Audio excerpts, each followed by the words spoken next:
without having to be in your face, without having to be that sort of promoter. I think, I think there's a lot of promoters out there, like Dan says, that are just very one particular type of way. They just get people through the door. But with me, it's about longevity. It's about creating a community. And I think the way you act and go towards people as a promoter is important, because I think that's how they view your brand. So I'm just I self-reflect a lot as a person. And I just think, how can I really keep strategizing and changing my ways to keep bringing in new people to our community into 166. Yeah, I know. And Dan, you've been playing in Cardiff for a very long time. What do you think is like the most important thing event planners should get to understand? That's a hard one, is it? It's a difficult one. Like, these days, I think like since COVID, things have changed a lot. Whereas like promoters had it a bit easier then because the town was buzzing. So it's just like put on a good night and people are going to come.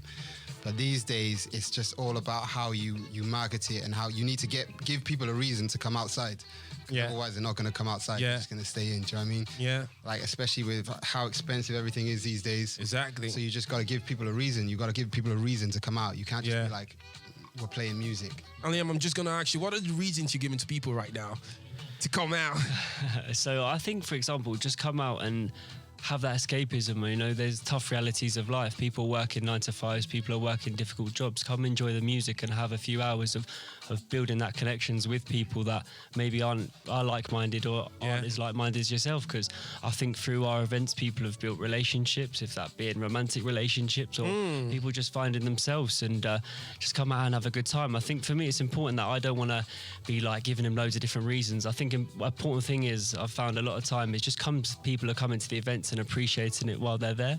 So I think the bottom line is just getting them there in the first place, and they can experience the atmosphere and that environment that we create. And I think that will eventually make them keep returning and coming to the events, and then really you just made a statement that is quite intriguing. You just said people find romantic relationships at your event. So are you telling me right now 100% that someone can actually find the love of your life? I have a friend, he's behind you, he's putting on this orange shirt, he's looking for the love of his life. Are you saying to me right now, if he makes it to any of your events, DanWillow, you're also putting on an orange t-shirt.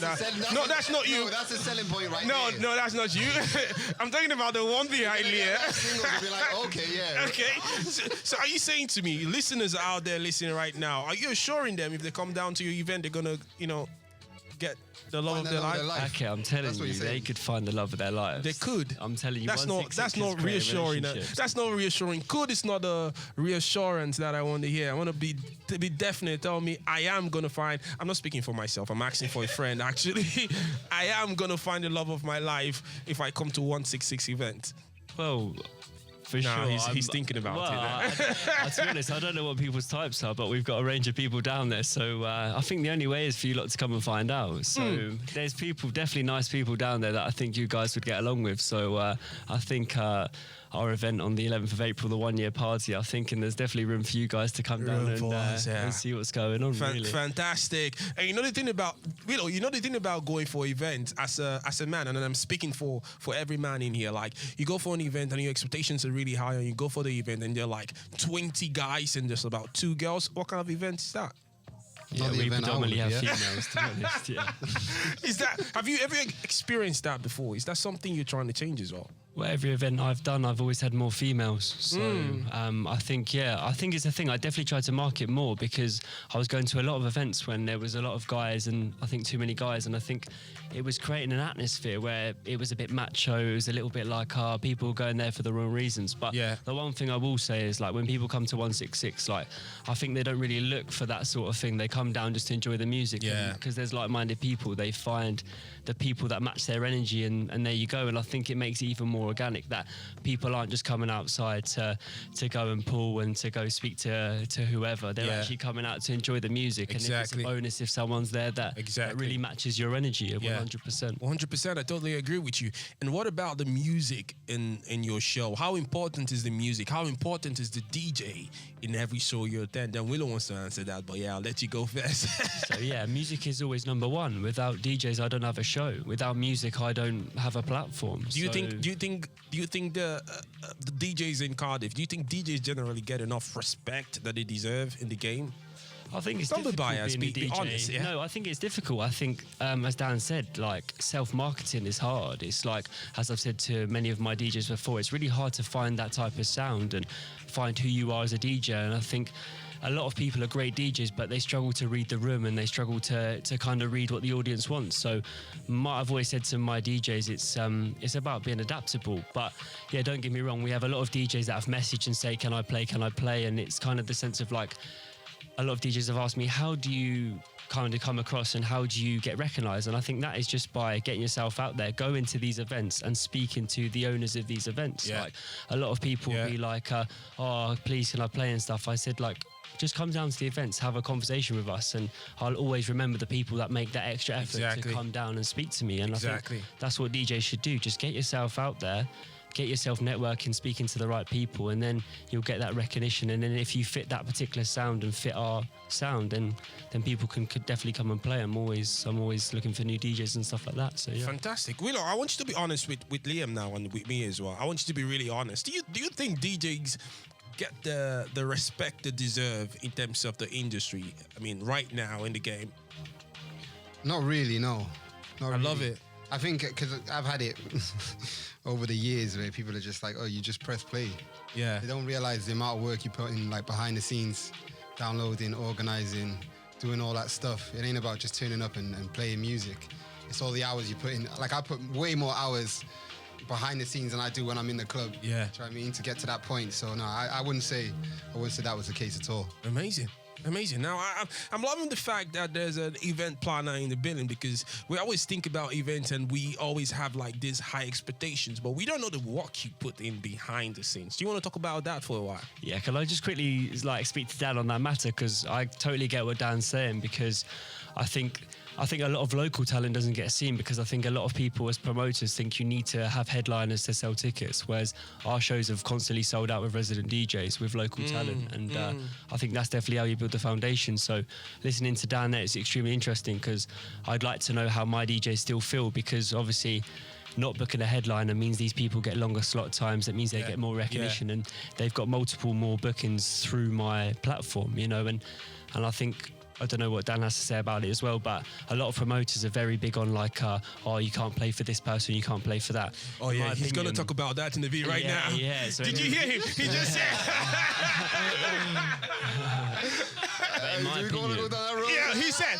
I'm just going to rephrase. Do you know what he said? Liam just said to me, some promoters. Are you listening to me, Liam? Are you listening to me, Dan? Liam just said, there's some promoters that tell you as a DJ, you're not allowed to play for another promoter. You're just going to play for me. They want you to be in a kind of like serious relationship with them. Yeah. Yeah, but I think the bottom line is, coming from someone who's DJed for a while, especially with Cardiff, I feel like there's always been a lot of politics. And I've always tried to not always, because I've got trapped in it where you're stuck in a bubble working for promoters and stuff like that. And I kind of tried to free myself from that. And I feel like that's the best way, is to just go out there and do what you like to do and just take risks. And well, how risky is it to? It's risky. I'm not going to lie. Like, I'm not just going to say, you know, it's 100% foolproof, it's going to work for you. But I think, like, if you're not going to take risks, you're always going to be stuck in that same place. If you're happy with what you got, then fair enough. But if you want to go out there and get more work and get more opportunities, then you've got to take risks. That's a given. 100%. And why do you think promoters do that? Why do you think promoters want to keep DJs and let them just play for me? Because it's because if someone's playing on every show, they lack that exclusivity. So say, for example, if one of my DJs is playing the week before that could affect my ticket sales. But like, I totally agree with Dan and stuff, because at the end of the day, I've always been an advocate to my DJs that I want them at the moment to play on as much as possible, because the more they get seen, the more exposure they get, and then people start to recognize them as a local DJ, but they start getting recognition. But I think the important thing is, and I've always said this, I think a lot of people and DJs are quite really want to get on lineups with headliners and stuff like that. Yeah. But my message to them is always, would you rather play at the start of the night in front of 20 people or be the headliner of a local show with 200 people in there? Yeah. Because realistically, yeah, you'll get good recognition on social media for being associated with headliners, but at the end of the day, you're going to get much better content and much recognition if you're playing in front of a lot more people on a local show. I think, sorry to cut you in there, but I think people misunderstand publicity and misunderstand what it is to showcase yourself. Some people just feel like if your name is in small letters with a big DJ, you're gonna make it up there. If you want to play safe and just play for one club and know, okay, this is my territory, I'm not going to exclude this club and just go out there and play for every other thing. I'm safe here, I'm gonna do my thing. But actually, you're not really putting yourself out there, and that's the message I feel like everyone should be passing on. Yeah, I definitely agree with you. I think it's important though to still go and build that confidence, because I think being associated with these people just builds confidence. Yeah. You know, so I definitely think there's pros and cons to it, but I've always said, just if you want real recognition, I think it's getting in front of as many people as possible, playing on local shows, because those people are actually there to see local talent rather than just going for the social media.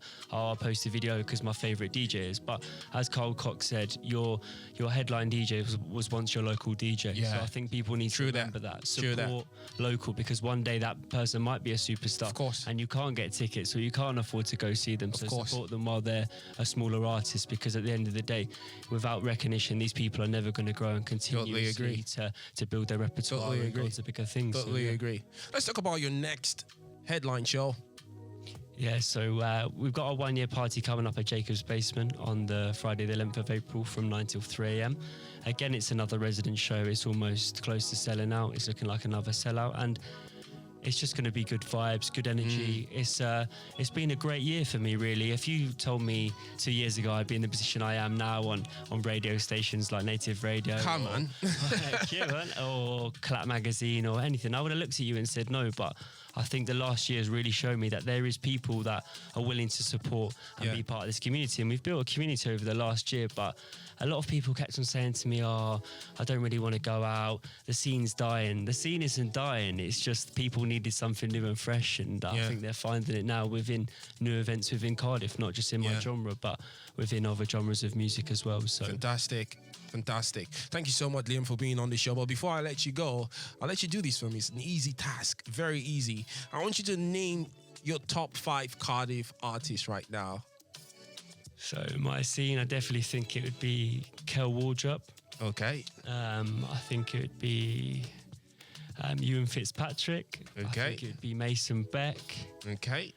And then bigger artists, I definitely think that have got more of a repertoire is definitely Lucas Alexander. Yeah. And I can only give you 4 really, but One more. I think, one more. One more. Come on. Put me under pressure here. Come on. No pressure. You can have To a... be fair, Lucas, he stands for 2 people, I think.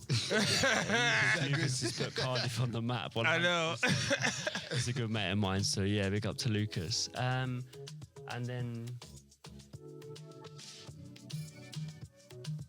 Yeah, I'd have to say at least. Okay, you know what? Go home. That's your homework. Think about it. Send me a DM. The thing is, I think there's so much talent that gets brought into Cardiff, but I don't think there's actually many people in Cardiff within the house scene that have got that recognition like the same size as Lucas. So I definitely think that Lucas is up there, and like Dan says, Lucas is representing for 2 people just because he has really brought Cardiff. He's gone to London. He's really shown that there is some serious Welsh talent out there. So, Amazing. Thank you so much, Superstar, for being right here on the show. This is the Native Clubhouse. We do this all the time. DJ DanWillow on the wheels of sleels, bringing it down. We've got alcohols here in the building as well. And guess what? We've got superstars as well behind the scenes. They're just here chilling with us. And this is the kind of vibe you want on a Friday night. Come, listen to these interviews live and direct behind the scenes, Shout out to everyone listening. I'll leave in the hands of DJ DanWillow. We'll be back. Don't forget to hit us up on our socials. Facebook, Twitter, Instagram at Native Radio Now.